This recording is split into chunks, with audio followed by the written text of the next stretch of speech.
There were no maps, no road signs, no government records. And yet every Wednesday morning, at exactly 5:40, bus route 19 stopped there. Elias Turner never questioned it. He had driven the route for nearly 11 years, carrying sleepy factory workers between the outskirts of Ashcombe and the city centre. Every passenger knew the routine. Same timetable, same cracked roads, same collection of forgotten villages scattered across the valley. Except one. Bracken Hollow. The bus always stopped there. Someone always got on. Someone always got off. Yet nobody ever talked about it. Elias first noticed something strange after replacing a sick driver for the early Wednesday route.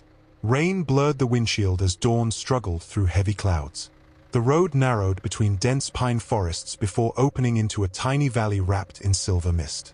A weathered wooden sign stood beside the road. Bracken Hollow. Population unreadable beneath layers of peeling paint. He slowed the bus. The village appeared ordinary enough. A dozen stone cottages. A tiny chapel. An abandoned well in the center square. No shops. No children. No cars. Only silence. One elderly woman waited beside the stop beneath a black umbrella. She climbed aboard without looking at him. "Morning," Elias said. She nodded once. Paid in coins older than any currency still in circulation. Sat in the third row. Never moved. When they reached Ashcombe 30 minutes later, she wasn't there. He checked every seat. Empty. He assumed she'd left without him noticing. Until he watched the security footage later that afternoon. The cameras showed her boarding. Taking her seat. Remaining perfectly still. Then, one frame. Static. The next frame showed the seat empty. No movement. No one standing. Nothing. Just gone. He laughed it off. Faulty cameras. Old equipment. Nothing more. Until the following Wednesday. The same stop. The same umbrella. The same woman. The same antique coins. Again. She vanished before reaching town.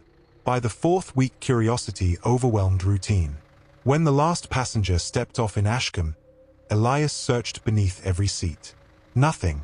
But wedged between the cushions where she'd been sitting, he found a faded photograph. Black and white.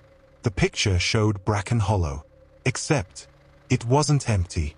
Children played beside the well. Smoke drifted from chimneys.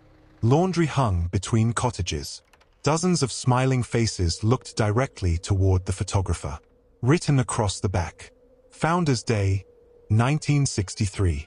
There was one problem. Every face had been scratched away. Deliberately. That evening Elias searched local archives. Nothing. No Bracken Hollow. No village. No census. No property records. No postal code. He asked older residents. Blank stares. One librarian frowned. "Are you certain you've got the name right? I'm looking at it every week." "No." She shook her head. "I've lived here 72 years. There has never been a Bracken Hollow." Wednesday arrived again. This time he parked the bus. "I'll be 5 minutes." The passengers grumbled. He ignored them. Crossing the empty road, Elias entered the village on foot. Silence swallowed him. No birds. No wind. Only the sound of his own footsteps against wet stone. The cottages looked abandoned decades ago. Windows coated in dust. Doors hanging open. Furniture still inside, untouched. As though everyone had simply stopped existing. The chapel bell tower leaned dangerously. Its clock had frozen forever. 5:40. Exactly when the bus arrived every Wednesday. Inside the chapel he found rows of empty pews. Candles that had somehow never melted. An open visitor's book resting beside the entrance. He turned the brittle pages. Names filled every line. Hundreds of them. Visitors dating back 50 years. Every signature ended the same way. "I remember." Nothing else. Just those two words. Again. Again. Again. A voice echoed behind him. "You shouldn't have come inside." The old woman stood at the doorway. Still holding the umbrella. Still expressionless. "You disappear before the route ends," Elias whispered. No, she answered softly. You forget where you saw me. The chapel floor vibrated. Once, twice, then stopped. Dust drifted from the ceiling. The woman looked toward the frozen clock. You have to leave. Why? Because it has realized you noticed. The bell rang. Once, although no one had touched it. Every house outside answered. Doors opened together. Slowly, perfectly synchronized. Creak, creak, creak. Dozens. Then hundreds. As if an entire invisible town had opened their front doors at the exact same moment. But nobody stepped outside. Only darkness waited inside every doorway. The old woman's face changed. For the first time, she looked afraid. It knows your name now. The bell continued ringing. Slow. Measured. One chime every 10 seconds. Each time it rang, another cottage door slowly opened. Elias counted them. 12, 23, 38. Soon every building in Bracken Hollow stood open. Darkness filled every doorway. Not the darkness of an unlit room. Something thicker. Almost. Watching. We have to leave. The old woman's voice trembled now. It remembers visitors. It forgets residents. Elias frowned. What does that even mean? She looked toward the abandoned well. It will understand soon enough. The ground shook. A deep groan echoed beneath the village. The stone well in the square cracked open. Not outward. Inward. As though something enormous below the village had taken a slow breath. The darkness inside the well seemed impossibly deep. Far deeper than the earth should allow. Then, footsteps. Not climbing. Descending. Hundreds of footsteps. Walking farther underground. They're still going down. Elias whispered. The woman closed her eyes. They've been walking for 60 years. She finally told him the truth. Bracken Hollow had once existed. A mining village hidden in the valley. One winter, the miners uncovered something beneath the mountain. Not gold. Not coal. A stone doorway buried impossibly deep beneath solid rock. Nobody knew who built it. Nobody could explain why warm air flowed from the darkness below. The village elders sealed the tunnel. The next morning, half the villagers had disappeared. No blood. No signs of struggle.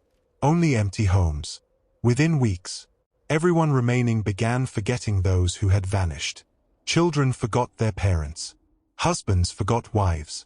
Entire families slowly disappeared from memory. Government investigators arrived. Surveyors. Police. Doctors. Every report described the same impossible phenomenon. The moment investigators left the valley, they forgot Bracken Hollow existed. Records disappeared. Maps changed. Photographs faded. Only those physically inside the village could remember it. So why do you remember? Elias asked. The old woman smiled sadly. Because every Wednesday, the bus remembers the route. The vibration beneath the village grew stronger. The frozen clock inside the chapel suddenly lurched forward. 5:41. For the first time in 60 years. The woman's expression turned to horror. No! It has never reached another minute before.